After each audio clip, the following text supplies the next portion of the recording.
Hi, I'm Robert, and I'm doing my review on my First TimeBook, The Start a Good Life, by timebook.life. This is a new style of self-help book.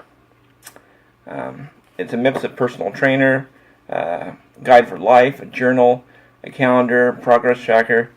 It's many things in one. And what makes this different is it's set up differently than many other self-help books. This one shows you how to use the book. Before you go on to the 28-day challenge, which is the heart of this book, it teaches you with the first 4 parts on how to use the tools. This book is, let me show you here. It's built into 2 pages. So each part has 2 pages, and the left side of the page introduces you to the tools. On the right side of the page, it will leave a place for you to do your goals, and then a place for you to write anything that you might have learned in this video or through this text. Another neat part of this book is it's not just text, it's multimedia. It's text and video.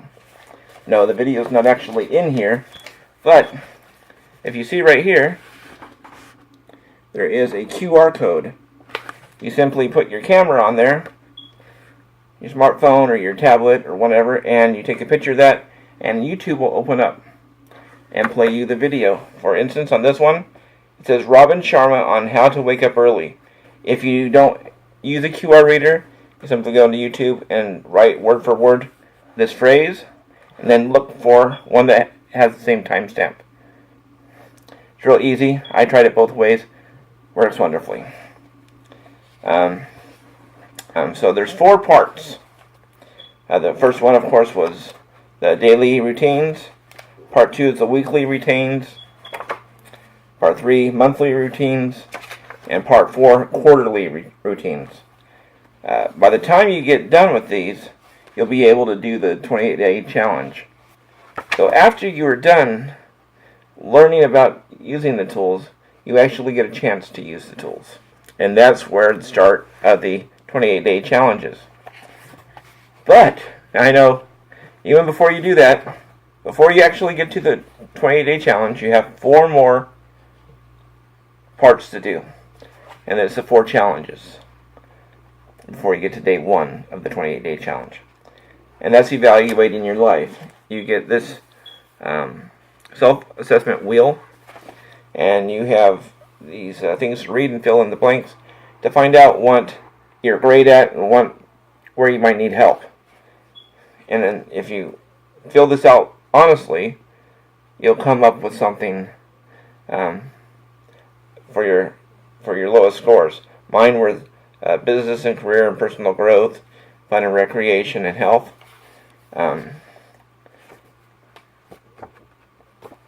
It's very interesting. Do tell the truth. Be honest with yourself, because there's nothing worse than going through a 28-day routine and have it not help you because you really didn't want it to help you. Be honest with yourself. Challenge 2 is plan your month. Challenge 3 is set goals for the week. Challenge 4, plan your week. And then you start the 28-day challenge.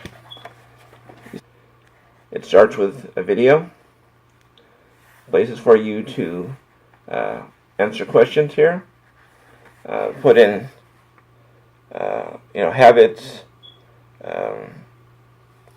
stuff that might come up in the video here. And this page is for you to journal in. And then in blue, you can see right here and down here, and I think right there, these are sub-challenges that go during your challenge. So it's more things for you to do to get more in depth. Then each day of the challenge, you go through a video and journal entry and the sub-channel challenges and such. You do that for 28 days. Some are pretty neat. There's some really neat videos in here. There's like one, did school kill creativity? How to set goals that will actually make you happy. Powerful connections. How to create powerful connections with anyone. After 28 days, you've made it through.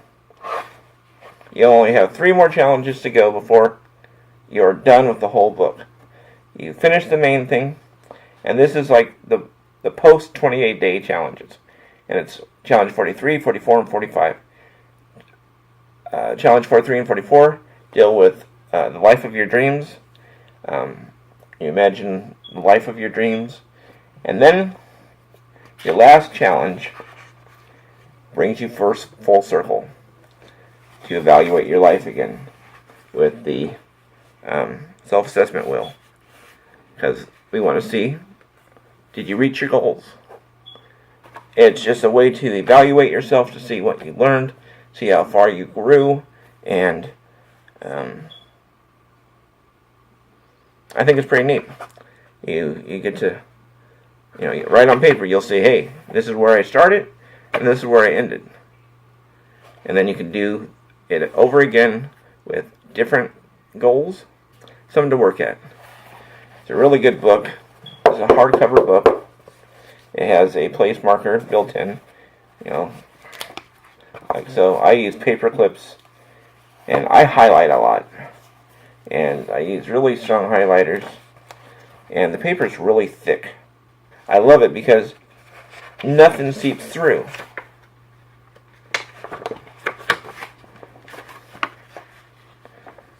There's nothing seeping through. Only where I highlight it does it show. This a really good book. I've never had a self-help book like this one. I think it's pretty neat because having a multimedia type where you get to watch videos, where you get to answer questions in the book, where you get to journal in the book, where you get to write and learn and put things in your mind. It's a different way of learning. And sometimes a different way of learning is great.